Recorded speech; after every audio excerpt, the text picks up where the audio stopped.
Om Swastiastu. Perkenalkan, saya Nikomang Putri Juliawati dengan NIM 21170411885. Pada kesempatan kali ini, saya akan memaparkan jawaban dari UTS Agama Hindu yang telah saya buat. Adapun soal yang pertama yakni, Tuhan dalam agama Hindu disebut sebagai Brahma atau Sang Hyang Widi. Selain itu, pada dasarnya ketuhanan dalam agama Hindu percaya pada konsep ketuhanan yang esa, tetapi sistem ketuhanannya terkoordinasi dalam konsep ketuhanan Trimurti. Tuhan adalah kebenaran, Tuhan ada di mana-mana. Jelaskan konsepsi Saguna Brahma dan Nirguna Brahma, serta hubungannya yang bersifat Vyapi Vipaka. Saguna Brahma adalah Tuhan atau Brahma yang sudah terpengaruh oleh sifat maya, yang biasa juga disebut dengan Apara Brahma. Saguna Brahma merupakan Tuhan yang bersifat imanen atau berada dalam kesadaran atau dalam akal budi pikiran. Saguna Brahma merupakan Tuhan yang berwujud, memiliki aspek, atribut, dan sifat. Kemudian Nirguna Brahma adalah Tuhan yang tidak termanifestasikan, kosong, tidak berwujud, tidak dapat dicapai dengan akal pikiran dan panca indera. Tuhan dalam Nirguna Brahma bersifat transenden. Sang Hyang Widi bersifat Vyapi Vyapaka, artinya Tuhan selalu ada di mana-mana, tidak terpengaruh dan tidak berubah.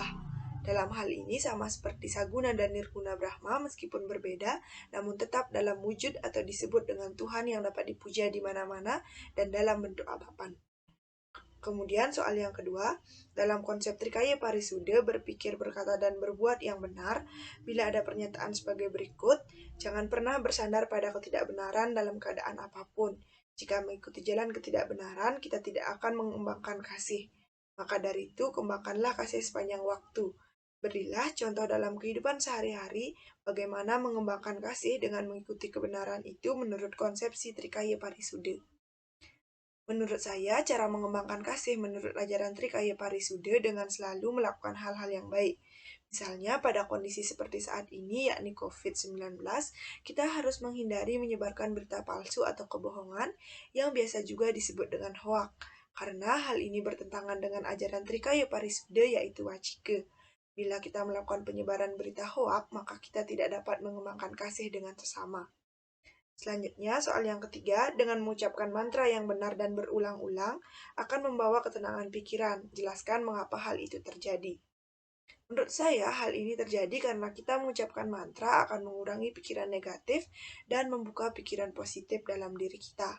Seperti halnya dengan kita mengucapkan Gayatri Mantra secara berulang kali, maka kita akan merasakan ketenangan jiwa dan pikiran. Selanjutnya, soal yang keempat, berikan contoh pengalaman hidup yang pernah kamu alami yang ada hubungannya dengan renungan berikut. Apapun perbuatan yang engkau lakukan akan menuai hasil yang sepadan. Maka dari itu, engkau harus mengembangkan moralitas dan meresapkan nilai-nilai kemanusiaan. Ketika makanan menjadi basi, tidak ada gunanya untuk menyimpan makanan tersebut karena akan menjadi semakin basi. Engkau mungkin saja bisa menyembunyikan dosa-dosamu dari masyarakat, namun engkau tidak akan bisa menyembunyikan apapun dari Tuhan. Pengalaman hidup yang pernah saya rasakan sesuai dengan renungan tersebut adalah ketika saya melakukan sebuah kebohongan pada orang lain, kebohongan tersebut ternyata membawa dampak yang buruk terhadap diri saya, karena ketika berbohong sekali, maka akan ada kebohongan-kebohongan lainnya untuk menutupi kebohongan tersebut.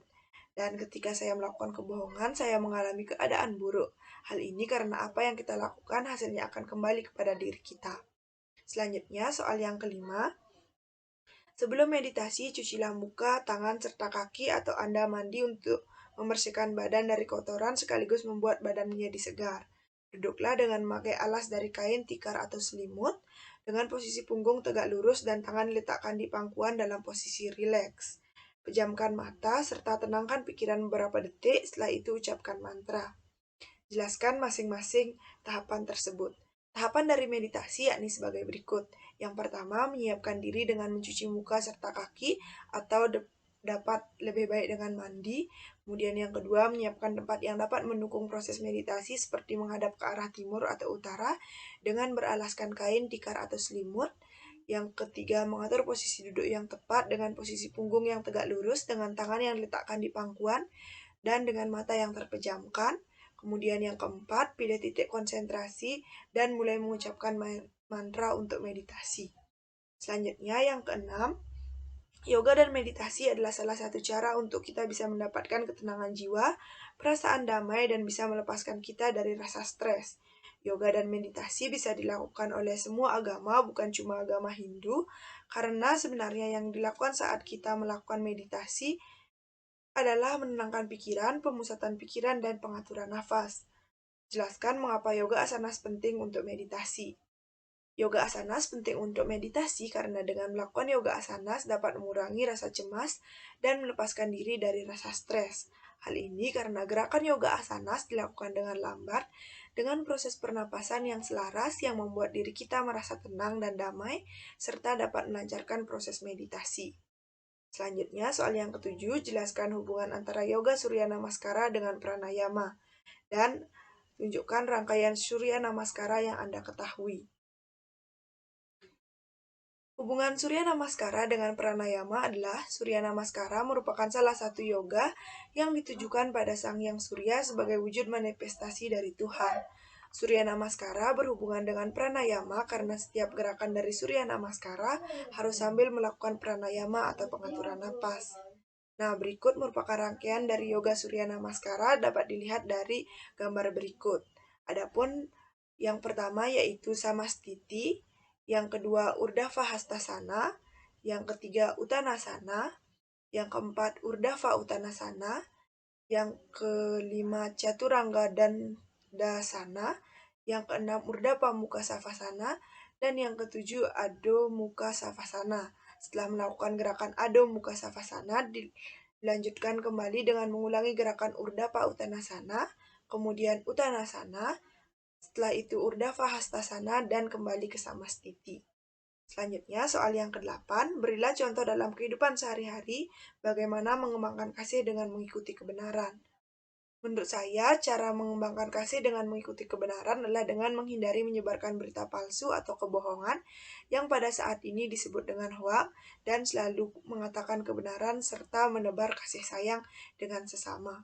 Selanjutnya, soal yang ke-9, berikan contoh pengalaman hidup yang pernah kamu alami yang ada hubungannya dengan renungan berikut. Apapun perbuatan yang kau lakukan, engkau akan menuai hasil yang sepadan. Maka dari itu, engkau harus mengembangkan moralitas dan meresapkan nilai-nilai kemanusiaan. Ketika makanan menjadi basi, tidak ada gunanya menyimpan makanan tersebut karena akan menjadi semakin basi.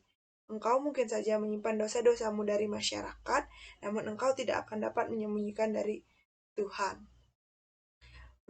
Menurut saya, pengalaman hidup yang pernah saya rasakan sesuai dengan renungan tersebut adalah ketika saya melakukan sebuah kebohongan kepada orang lain, kebohongan tersebut ternyata membawa dampak yang buruk terhadap diri saya, karena ketika berbohong sekali, maka ada kebohongan-kebohongan lainnya untuk menutupi kebohongan tersebut.